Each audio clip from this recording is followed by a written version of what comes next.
How's things, mate? Not bad, mate. How are you? Yeah, not too bad, not too bad. Let me just sort my mic first, and then we'll get going because this is a Okay. bastard.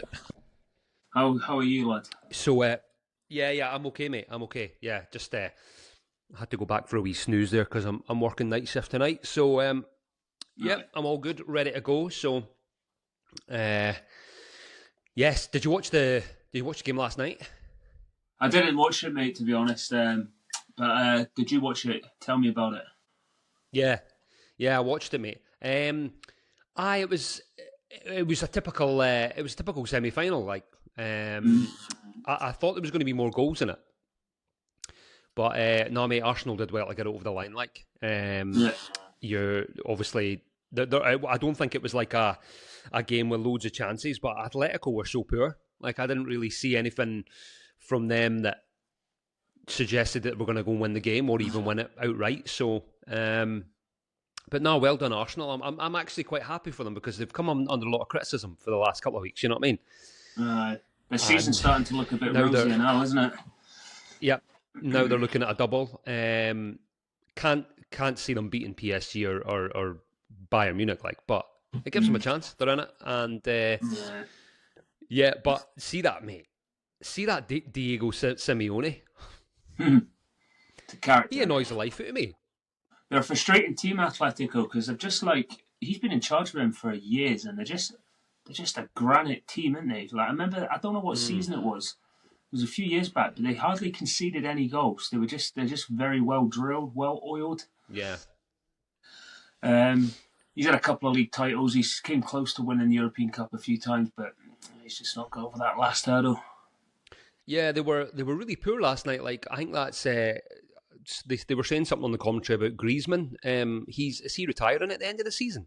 I think so. Yeah, he's coming a bit at the end of his age now, isn't Because he's saying that he was like, this is his last chance at sort of European glory. But nah, they were really poor. That Alvarez was poor. Yeah, they just didn't really look like they were going to score. Do you know what I mean? he? Yeah. But he's like Simeone's like he's so animated on the touchline. Like, I hope he gets his blood pressure checked every year because he's just like running up and down the line and he's like, and you're just uh, like, go and fucking sit down, mate, would you? Surprised him and Arteta didn't like bump into each other last night. See the last 10 minutes, mate, it was getting spicy on the touchline. It was Yeah. amazing to watch because, like, you had him, like, all his coaches, Simeone's coaches, running up to the referee and being like, they're time wasting and, like, why are they not taking. And then obviously Arteta's coaching team were like, fuck you and all that. And Yeah. it was like getting to the point where it was just going to boil over. And I was like, oh, Yeah. quality. Like, it's amazing. This is what you want, mate. This is the passion of the Champions League. Yeah, absolutely. Before that game, when it was drawn, I was thinking this has got like 2-1 or 1-0 over two legs. I can just because both teams are like solid defensively. I can just see Yeah. it being a bit of like a tight chess match. I think Arsenal will be in for a shock. Not ruling them out that they can win the Champions League, but they're going to be coming up against fucking Bayern and PSG, and they'll look very attacking like throughout the Yeah. whole tournament. Could be Harry Kane against Arsenal as well. Yeah. Do you think that works in Arsenal's favour, being so sort of defensive minded against a PSG or a Bayern? Yeah, I'm not too sure, man. I think it could be something like what the City Arsenal game a few weeks ago. I think it could be a bit like that. Like Hmm. Arsenal might play like sort of like counter. Uh, yeah, well, PSG are just they took a while to get going, but now they're in like they're absolutely singing now, aren't they? And they Hmm. they bossed the Champions League last year, and they've got some good players, man, and they. Yeah, that game last week, that Bayern PSG game, it was just unbelievable, mate. Like, Aye. I was so shocked at how attacking minded both teams were and stuff like that. Like, obviously, I'm working tonight, so I won't get a chance to see that game tonight. But I'm gutted Oh, because I would have loved to have sat and watched it. yeah, I mean, like that was probably one of the best games of football you ever watched last week, man. Pure attacking, Yeah, like Harry Kane is obviously like he's coming for his critics, right, or his doubters when he was his time in Tottenham and stuff like that. And then a lot of people doubted why he moved to Germany. But mate, he is an incredible player. Like, yeah. Yes, watching mate. him Look, last week, like it's not just the goals he scores. It's like he comes in, mate, and he picks the ball up in those wee pockets, mate, and then he just turns and he just like zings balls in behind the defense. Oh, mate, he's so good, So All good. right, well, look, mate, it's a funny one, Harry Kane, right? And if my brother Stuart's tuning in and listening to this, like I've had some interesting debates with him over the years. So he's very negative towards Harry Kane, saying that he's overrated, and I've had like some like nice debates with him over the years. I was saying, well, how is he overrated? He's like, well, what's he won? I was like, he's won the Bundesliga now. So if Harry Kane does win the Champions League, I can put that argument to rest. But he just says he's overrated. Maybe people see different stuff in players. But he says he wouldn't even take him for Celtic. I'm like, hang on a minute there. Like if Kane was at Celtic, Come on now. so far. Nah, when he was coming up at Tottenham and he had those like dominant years at Tottenham, I think it was like overshadowed because of how little Tottenham had won. Yeah. But the few times because like I've said to you before, I don't really follow Bundesliga, but the few times that I've seen him, he's just mate, he's so good at like.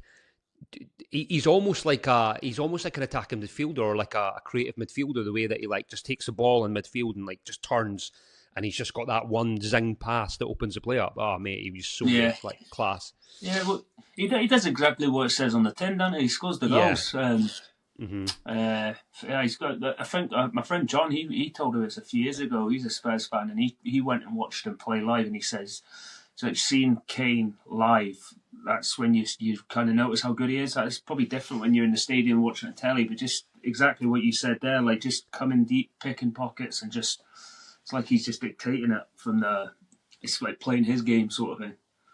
Yeah, well, that actually gives a good question. So, what's one of the best players you've ever seen in person, like as opposed to watching it on the telly? Yeah, well, it's an interesting one, mate. I went to a Man United Newcastle game years ago. Ronaldo played, but he didn't have the standout performance in the match. Like, and I wasn't there looking at Ronaldo. I was there like, right, how can Newcastle win this game? But that's a pretty hard question. Like players that I've seen live. Yeah, it's a tough one. Henrik Larsson probably one as well. Because I used to go to a lot of Celtic games when I was younger, and he was class. Just the way he like moved the ball and stuff, like his movement. In Scotland, Maeda, who plays for Celtic, mate, he is. You don't notice it on the telly, right? But he is like fucking everywhere on the pitch. Yeah, he's got some stamina in it. Like I remember watching an old firm game years ago, and he was just wouldn't stop running. Like he's just everywhere. He does not stop, and like he'll go like across the back. So the day I went and seen Hibs Celtic at Celtic Park, the Hibs played three across the back, and he was just like running across. He was constantly just moving, and you could see the Hibs defence kind of being like, right, stay in our structure. But what amazed me was whenever Celtic had the ball, Maeda would drop deep. He would drop about 10 yards deep, right?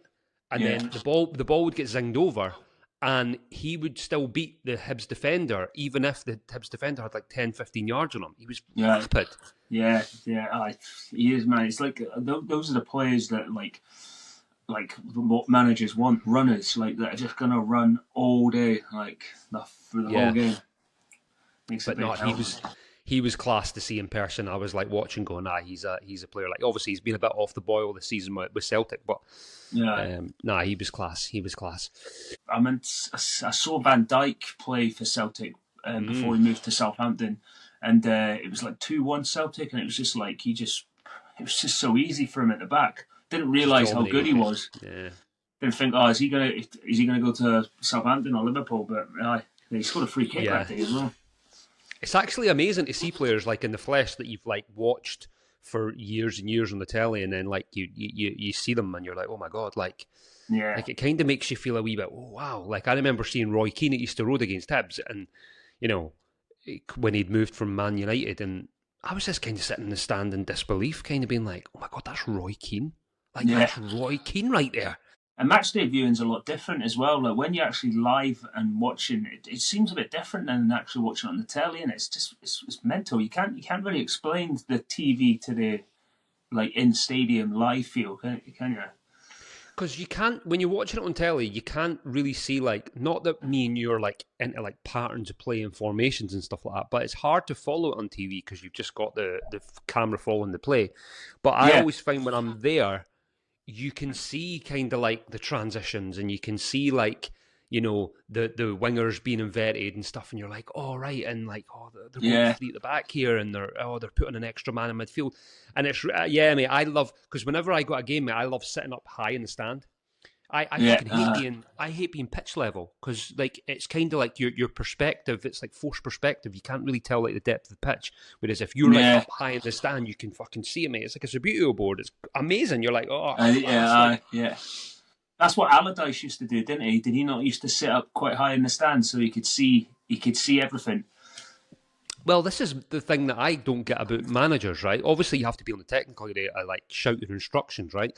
But I've never understood why managers don't sit in the stand, because surely you get a better vantage point sitting way up, seeing your team going, right, okay, we're being left exposed left back, we're exposed here, and then like maybe radioing down and being like, right, you need to change that.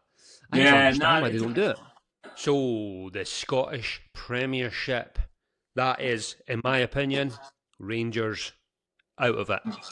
What do you think? I was going to just suggest, mate, are you sure you want to talk about that? Are you still raw? Or No, 100%, mate. No, let's go. Because, do you know something, mate? I've kind of been a bit, not negative, but I haven't really given Hearts credit for the last few podcasts. And a lot of it is to do with my leanings towards Sporting Hibs. Of course it is. But no, they deserve all the credit in the world, mate. Like I think I read somewhere it's the first time since Alec Ferguson's Aberdeen that a team outside the Old Firm has got over 5 victories against the Old Firm. Yeah. So it's incredible what they're doing. Like, obviously it stings how good they're doing, and the sort of ramifications if they do eventually go on and win the league, which we'll talk about in a couple of minutes, is going to benefit them hugely. But sometimes you just have to take a step back, mate. And, you know, I always go back to that quote you said, Gary Neville, if you're going to win the league, things will go for you. Little things in games. It's just happening for them, mate. And there's nothing you can do to stop it. It's like a train at fucking 150 miles an hour. There's nothing you're going to do to stop it. It was mental, man, because it was like the first half, it just seemed like Rangers were the better team. They weren't exactly brilliant, but they just seemed to have the control of the game. And then second half, it just like, I don't know what McInnes said to them at half time, but they just came out a bit of a different team. And like Rangers just collapsed, didn't they? The first half, Rangers dominating the midfield, right? They were so dominant, Raskin in the middle, and your man Diamande, like they were overrunning Hearts, and Hearts just couldn't get the ball. And obviously they took the lead. That was great. And half time, McInnes took that Chesnikov off, and he put Spittle he brought on. So he just went in the extra man midfield, and mate, fucking changed the game. But what I'm so shocked at is why Rangers didn't change as well. It was almost as if they just were like, fuck it, we'll just play the same formation. But you could tell straight away, the second half, I was like, if Hearts get an equaliser here, you know, soon they're going to go win the game, because it was a game of two halves.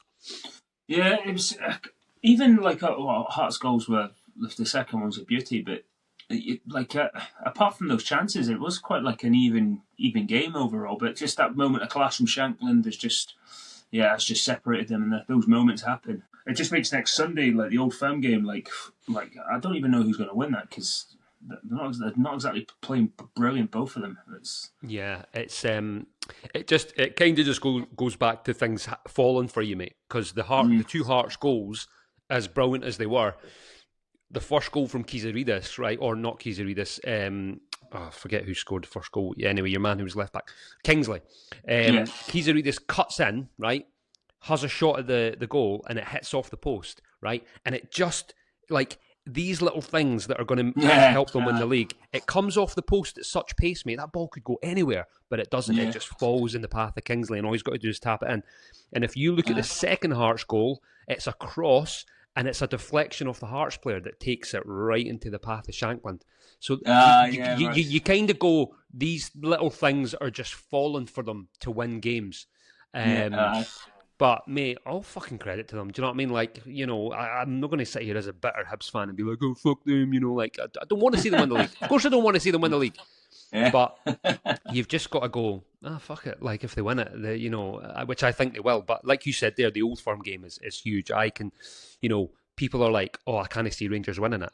Yeah, but Rangers can stop Celtic winning the title by beating them. Yeah. So, yeah, you know what I mean? yeah. So to play for that's like a league win itself, isn't it? Like that's. Of course it is. Yeah, And they'll I get think, more of a buzz from stopping Celtic and letting Hearts win the league. it's going to be interesting because I think like this could go two ways. Because if Rangers win on Sunday, then I think and unfortunately I think Hearts. Well, for you, mate, I think Hearts are probably going to win the league. But if Celtic can beat Rangers, then I think that will give Celtic that extra belief that they think, right, with Rangers are out of the equation now, we're just going to focus on winning our next game, and it's Falkirk, I think it is, and then Hearts at home on the last day.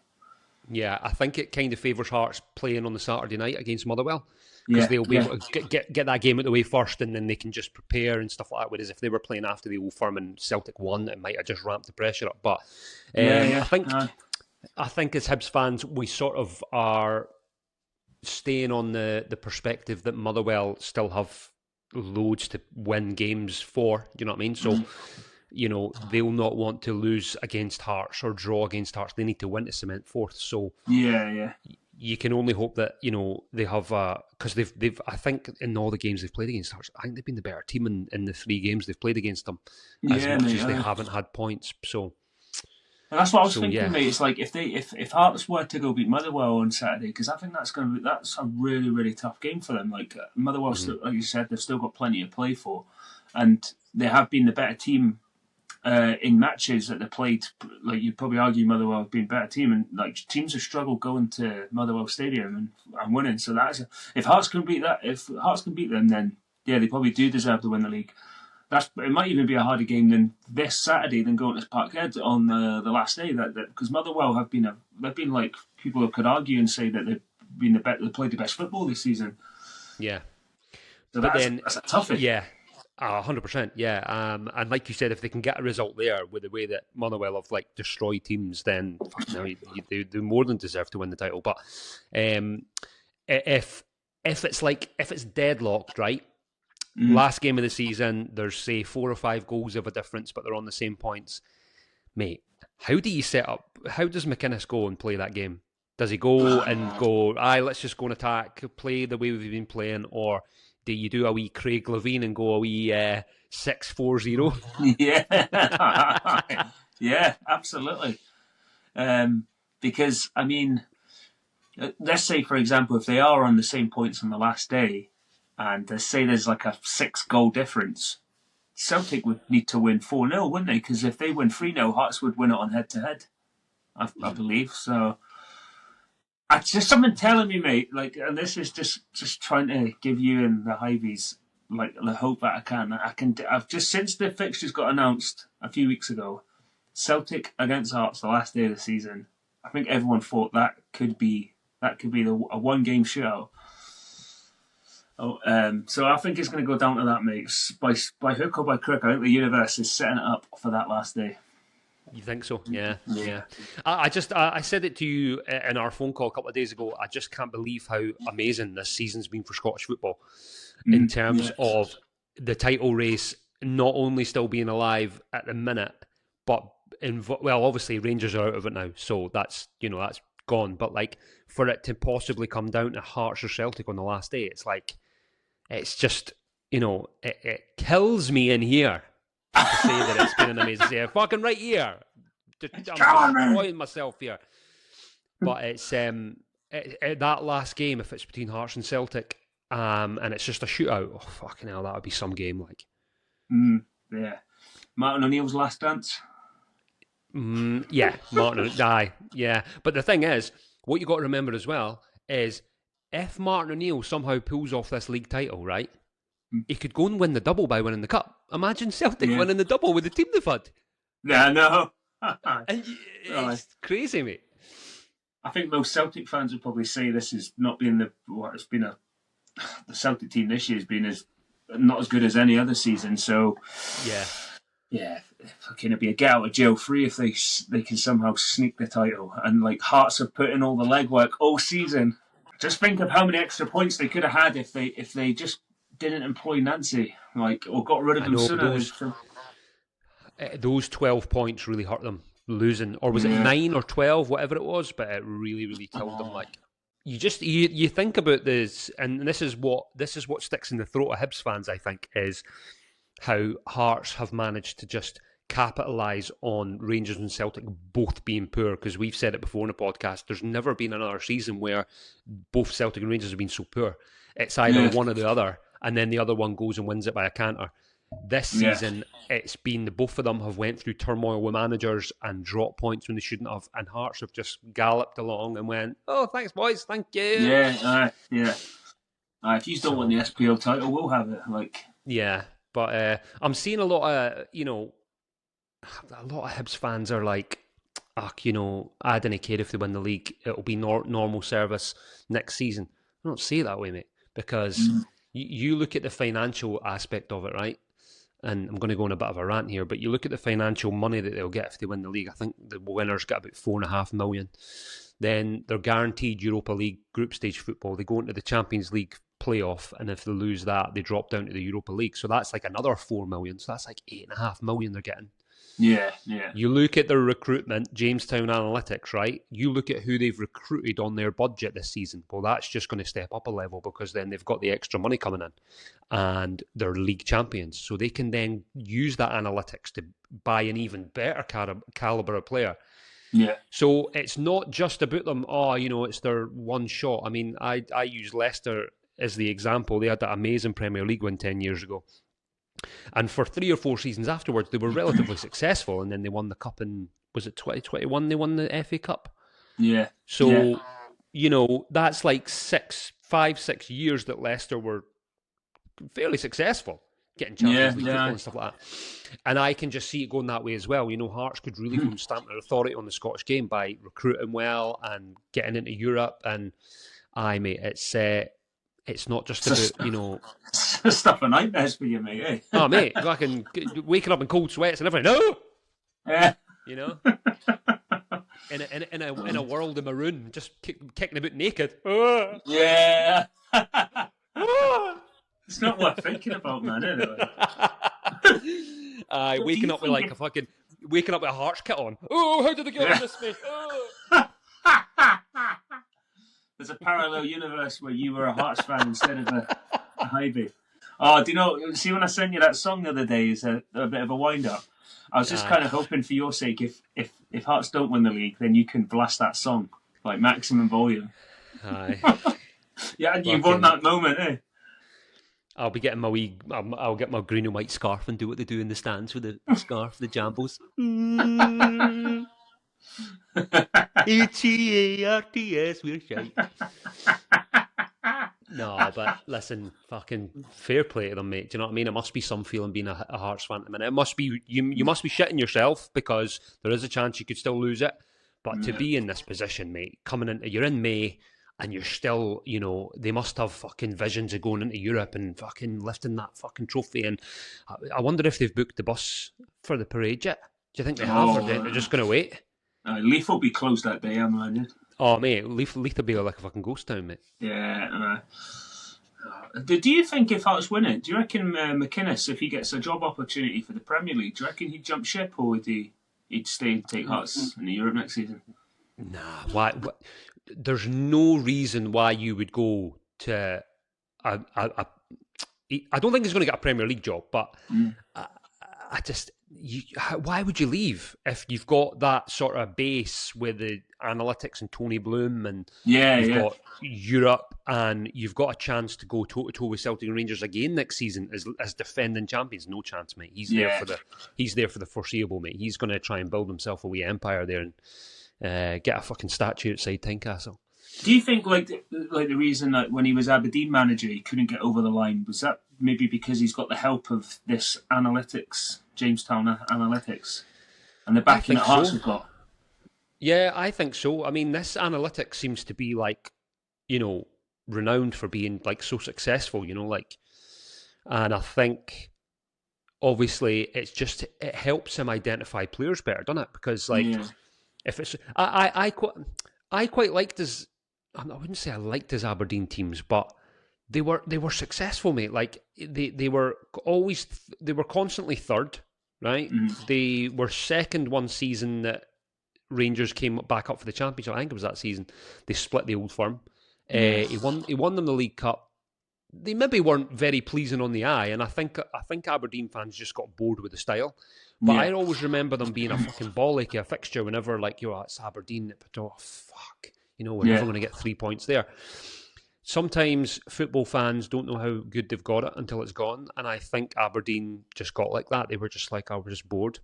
Yeah. So I definitely think the analytics are helping him with the recruitment, because, like, I don't think he would have been able to identify, like, the likes of Kizaridis and Braga by himself, whereas the system that they're using has identified those players, and look what it's done, mate. It's like... Why do you not think, like, any other team, like, because Brighton using the same model, have other teams adopted this, or is it only exclusive for Hearts and Brighton?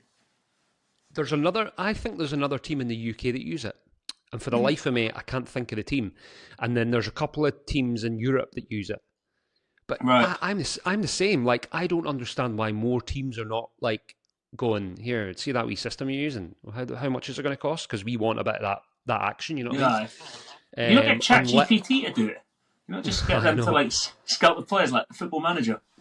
I know, Hibs, fucking David Gray, I need a striker that's not shit. And then ChatGPT could just go, oh yeah, let's go and sign him. Yeah.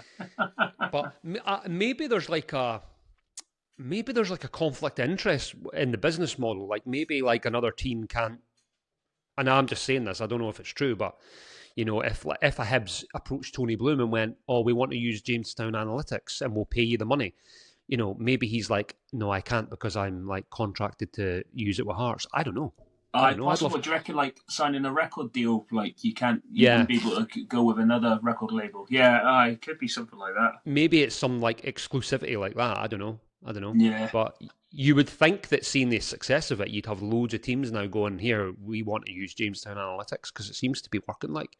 Yeah, well, maybe it's just, like, for Hearts, maybe it works for them and their budget sort of thing, like their players that they could realistically get. Like, I could imagine, like I don't know, like the top 6 teams in the Premier League, they won't use it because they probably have their own scouting. They have the director of footballs and stuff, like. So I don't know. I think maybe it's just set for, like, a team on their sort of budget. Like, maybe, like, be interesting to get something from it. Maybe, but then Brighton's got a bigger budget than Hearts. Yeah. So, from what there's very little details about them as the like data company online. Like, you can't really read much about it. It's kind of like an enigma. Like, you don't really like. There's not like a page where you can go and read about it. But as far as I'm aware, like, it works within any of the club's budgets, from what I believe. So, like, Hearts would obviously be like, we can only spend like $1 million in the transfer budget. So then that goes and identifies a group of players, and apparently they've got so much data that it's got, like, a rating for every single player in Scotland. So McInnes turns around and he goes, oh, I want to sign so-and-so from, like, Aberdeen, and that system will be like, oh, well, he's only a 5.5 or something like that. So they go, oh, no, he's not. The data says no, computer says no. And then I think they just kind of work it that way. I'd love to know more about it, mate, because it's so interesting how... it's like the film, have you ever seen Moneyball with Brad Pitt? I've not seen it, but I've heard about it. So Brad Pitt and is it Jonah Hill? And it's a baseball team. Yeah, and they were like one of the first professional sports outfits to use it. Jonah Hill comes in with the analytics and he's like, this guy's that, and the boardroom are like, mate, the guy's like 35, like what? And he's like, I know, but his returns on his pitches and all that, and then they went and built like a successful team from it. It's interesting. So do you reckon we couldn't get the head of the Jamestown Analytics on here for a guest spot one time and ask how it works? Mate, if you want me to try and make inroads, then I'll try and make it, but I don't think he would give any information away. It would be a bit like MI5, No comment. No comment. Like, you can ask me anything but not ask me my data. Like, that's personal to me. I know. Imagine they were like a fucking big dirty outfit, like a big, like just like threatening behaviour and stuff like that. You're going to fucking sign for Hearts or you're going to fucking lose your kneecaps. Make them an offer they can't refuse. Aye, I know. How much do you value your family's life? Yeah, well, you're going to come and play for Hearts and you're going to take a fucking 50% wage drop from what you're on right now. And you're going to look like you enjoy playing for Hearts, right? I can just imagine it, man. it's crazy. Like you think like because even now like football, like you always get stats on like how much has that player ran, like the distance he's ran in the game, and like XG and stuff. So I wonder if like these analytic companies they can pinpoint, which is probably a good thing as well for spotting a player, because I suppose you'd be like, oh, well, so this right back for the last season, this is what he done. He got this is how much he ran. He got like an average rating of a 7.5 a game, and that's probably like, oh well, he's quite solid then. Like, but he plays for like this minnow team in like Romania, like. Yeah, it's almost like Champ Man, real life Champ Yeah, Man. Do you remember that? aye, yeah, aye. And you would go through your scouting reports on the game mid season, and you'd be like, oh fuck, he's got like a 75 rating. Here, we'll put a wee bid in for him. It's almost like that. But I look at the flip side of it, right? Imagine you were like a player playing in the Scottish Premiership, right? And like you got word that your rating was really low, mate. How shit would that make you feel? You'd be like, sorry, my rating's what? Yeah. I don't want to know my rating. I know. A 55 for a head, and are you kidding me on? Yeah. Yeah, it would be like Football Manager. I remember playing that years ago, and I remember like built a team up, and I remember I got I think it was Football Manager. It might have been 05 or what. It was early noughties, and Vincent Kompany was. I read on the internet like Vincent Kompany is a good player to buy when he's like 16. He'll become like an absolute monster. And I was like, I bought him, and I had a lot of success with Vincent Kompany. And then in real life, he does go on to have a lot of success. I remember playing it, I think it was 0102. So like early days of having your own computer in the house, and mate, I would spend nights in the summer I wouldn't go to bed, mate. I would just fucking play Champ Man until the birds came up. I was on it. But I remember that game. I remember it was like a red cover. I always remember it, Championship Manager 0102, and it was like a red pixelated cover. And you would get the cheat codes. I shouldn't really admit that, but you would get cheap players who were like amazing for your teams, and you could get them on the cheap. And I always remember one of the players was a Swedish player called Kim Kallström. Oh, mate, yes. Absolutely. Do you remember that? Yeah, yeah, he was phenomenal, wasn't he?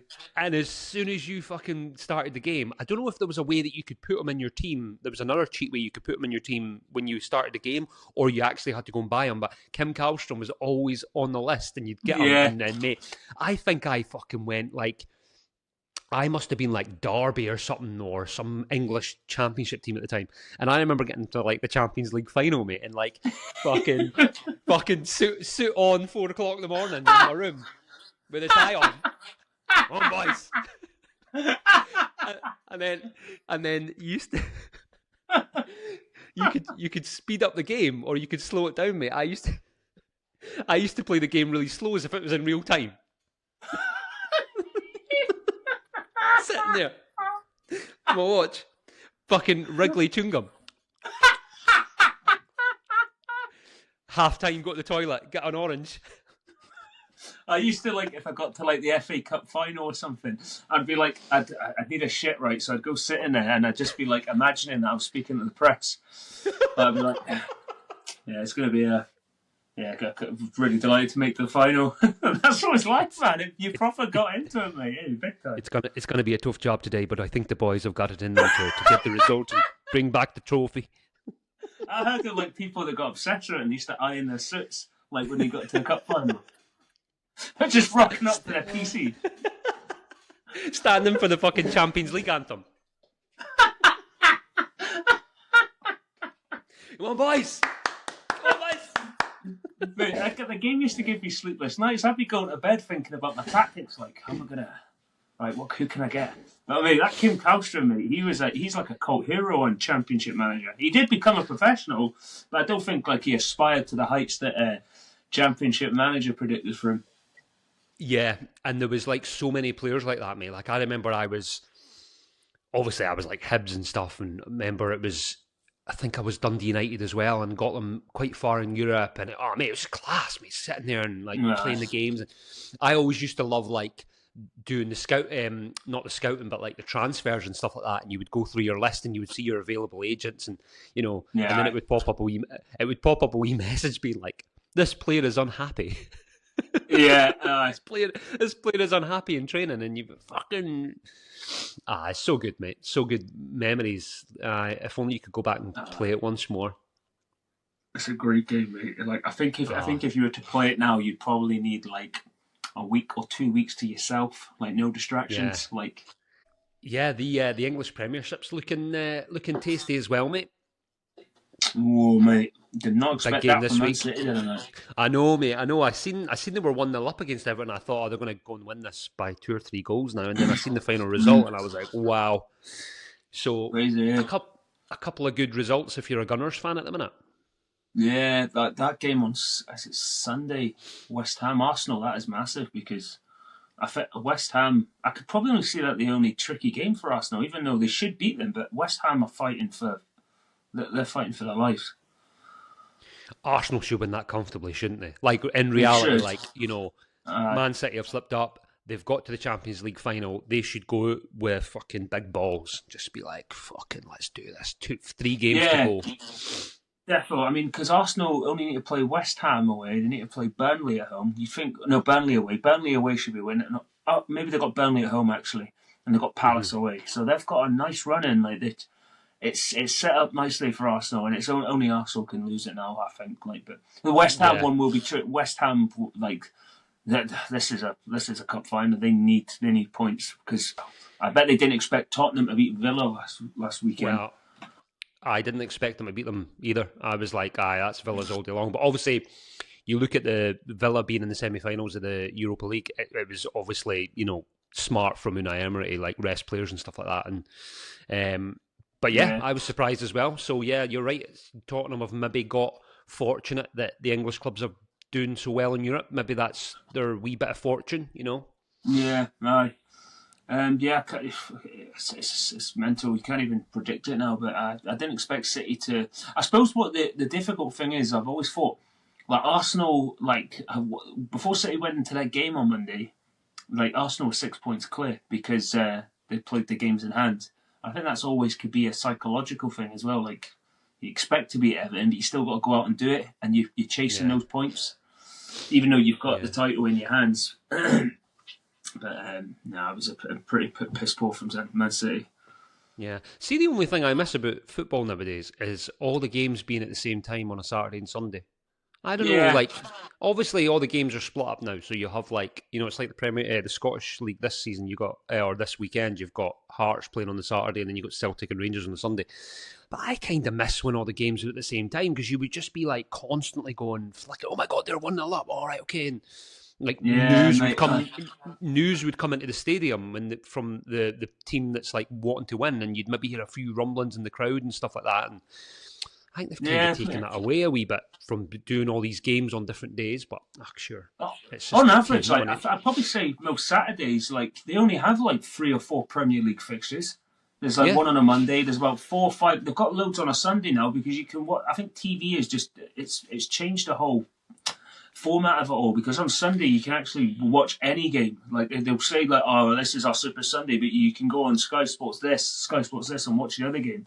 Like even in the Premier League, I can only think of a handful of times this season where I've watched us play at 3:00 kickoff on a Saturday. It's quite strange, and it's quite nostalgic. You're like, a good old 3:00 Saturday game. I'm like, that never really happens because you always kind of play it a Sunday or I feel you there, mate. It's kind of died a death, hasn't it, with the power of TV and they try and put games on a Friday night now, man. I fucking hate Friday night games. Like I just don't know what it is. Like I just hate Friday night games. I don't get them at all.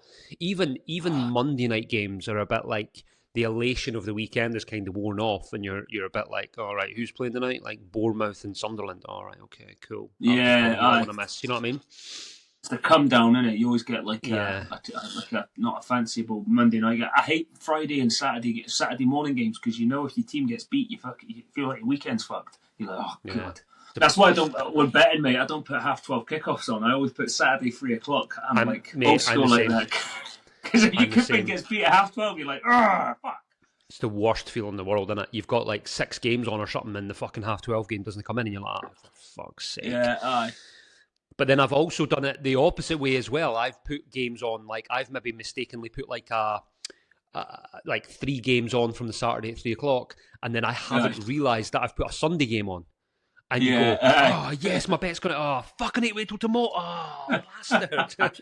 Yeah, it's nippy, man. Eh? They never seem to put derbies on like Celtic and Rangers. That's never really any other time than at 12 o'clock. But I'm guessing that's because of like stewards and that. Like, they don't want people drinking all day and then going to the game. Because grown men can't behave themselves at those games, Matthew. That's why. Exactly. Yeah, that's it. Totally, man. But I'll bring back Saturday 3 o'clock football, strictly 3 o'clock. Just leave Sunday football for Italian football. Exactly. We need to make a campaign here and just 3 o'clock kickoffs back in the game. Bring it back. And what I don't understand as well, like, there's something in the TV laws that they can't broadcast 3 o'clock Saturday games. Why? No. Like, I just don't get that. And then it's like the whole thing with the Champions League. So another game can't be broadcast on TV if a Champions League game's on. Now, I know the English Championship do it, but they get heavily fined for it, and they just take the fine. So, right, do? Yeah. Unless it's changed in the last season or two, but because years ago I always remember there was a Hibs Hearts derby on a Tuesday night, and it was the Champions League night. It wasn't on telly, and I was like, why are they not putting the Edinburgh derby on telly? And it's because they can't put it on the same night as the Champions League. FIFA or UEFA have been like, you can't broadcast another game on the Champions League night. And like I said, the Championship get heavily fined for it. They just take the fines. But so, they couldn't put, like, for example, if there was a Champions League game on ITV in the 90s or early 2000s, Hearts and Hibs couldn't do a Sky Sports coverage on the same night, or they get fined for it. Well, I don't know about ITV years ago, but yeah, that's the way that I've always known it. You can't broadcast at the same time, which I think is a lot of nonsense, because not everybody wants to watch the Champions League, and if their team's on the telly, they want to watch that game instead of the Champions League. But sure. Do you know what I always find quite annoying? You can see why people get like illegal streams and that, because in other countries you can watch the game from a stream, like in Saudi Arabia or in Qatar. You can watch that link at 3 o'clock, and you think, well, why don't they just? I'm guessing it'll probably come out in a few years. I bet Netflix will do something like, if you pay like a certain amount a year, we'll give you the Premier League games the 3 o'clocks on a Saturday. Yeah. Well, I'm really surprised that a streaming service hasn't offered that. So, like, you're spot on what you say there, right? So, I could go on. So, take Hibs, for example, right? If you're an overseas Hibs TV member, you can get the full 90 minutes coverage, right? So, if I was living in Spain, I could log on and pay a monthly membership and get every single game live. Whereas if I live in the UK, I can only get audio. So, like, I'm like, but I'm in the UK. Why can't I pay for a subscription to watch the game? That's pretty bullshit, to be honest. Yeah. So say I wanted to watch Hibs games here. I mean, I don't have illegal streaming devices. Just putting it out there. I don't do that, and neither do you. Neither do I. Yeah, absolutely. So we don't have illegal streaming services. But what if I wanted to watch a Hibs game? I could get what's that thing that you put on? Is it a VPN you put on your computer? Yeah. So I could put an address from Southern Ireland. Now I'm in Northern Ireland, right? And I could log in as I'm from the south and watch the game because I'm technically overseas.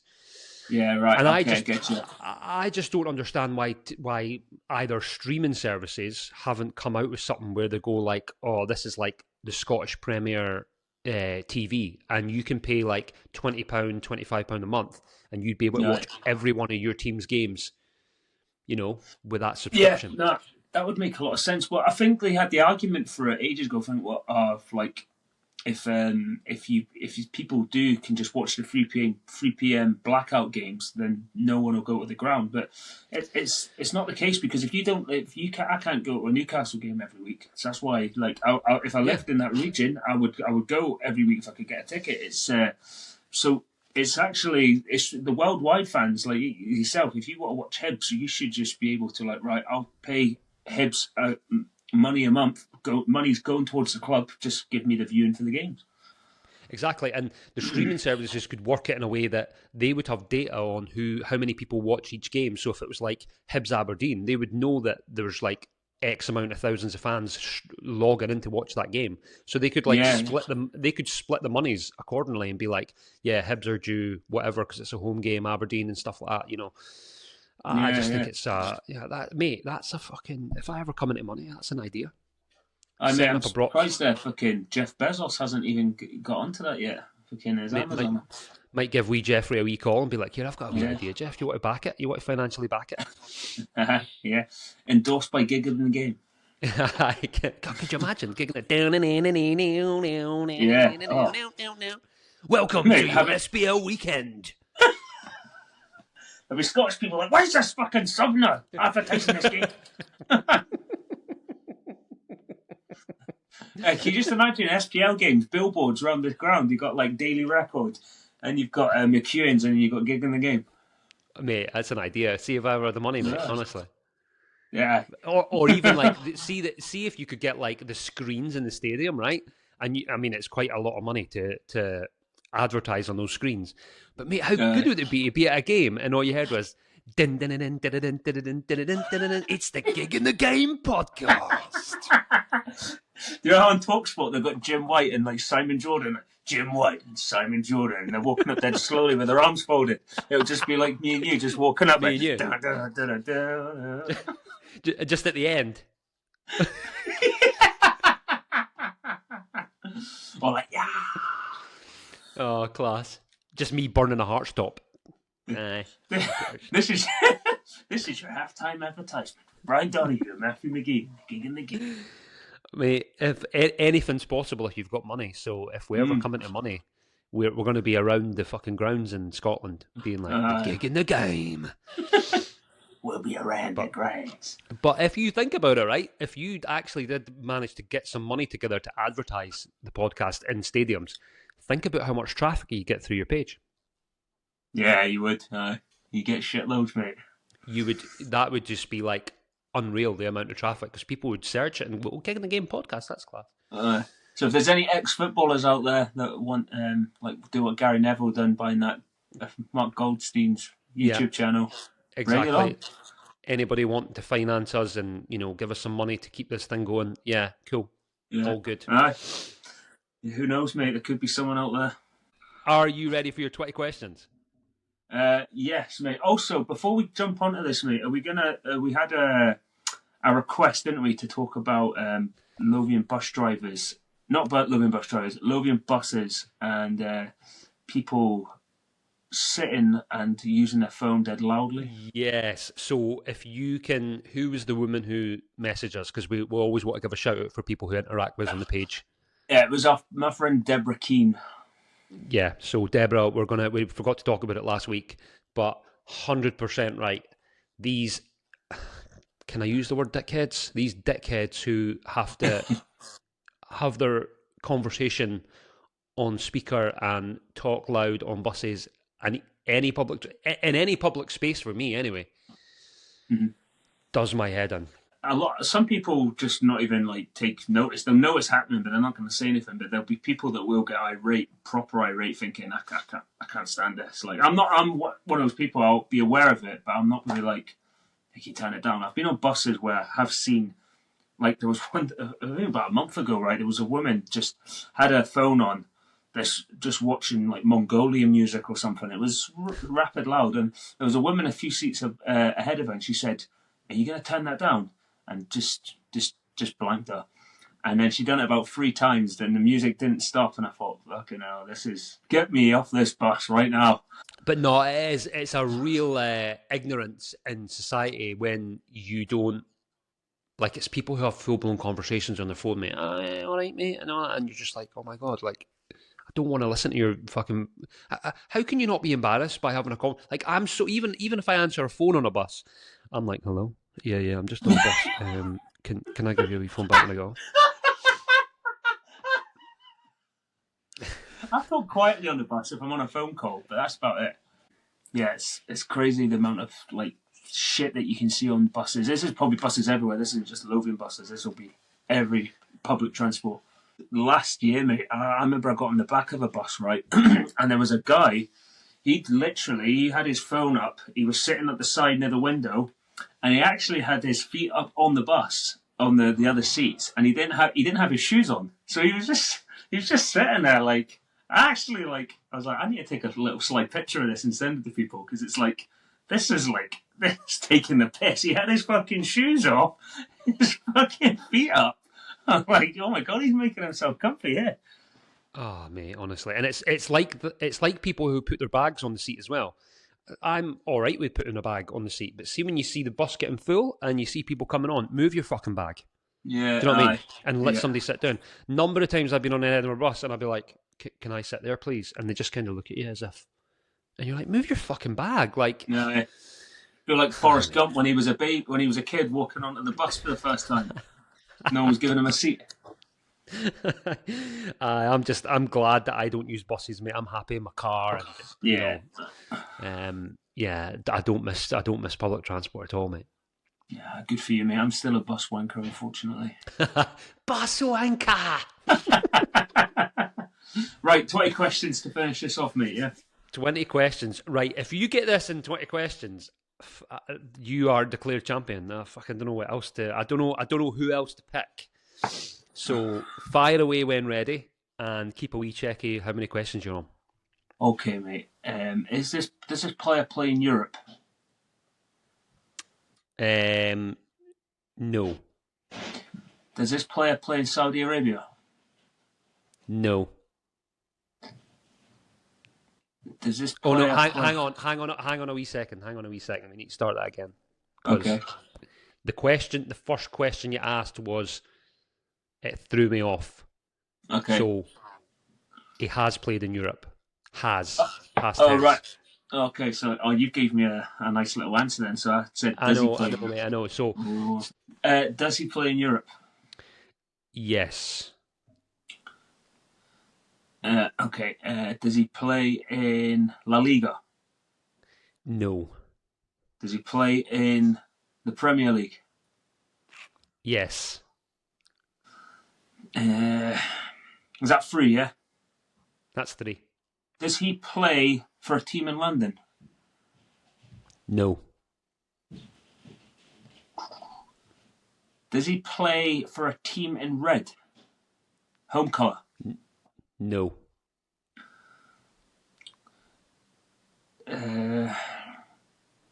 Does he play for Man City? Yes. Is he a striker? No. Is he a midfielder? Nope. Is he a defender? Yes. Is he a centre-back? No. Is he a full-back? Yes. He has to be. How many questions is that? That's 11, I think. 11, right, okay. Is it O'Reilly? No.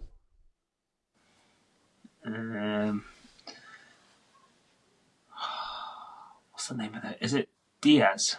That's not the name of the right back. I don't really know City. I just know they're too good. Has he played for other teams in the Premier League? Yes. How many am I on now? 13, 14? 13. Oh, I'm going to struggle. Is he English? No. There's one question that you've failed to ask me that's that's so key in this whole thing. Right. But carry on. That's 14. Well, has he played? Has he won the Champions League? Oh, good question. Hang on. No. Has he won the World Cup?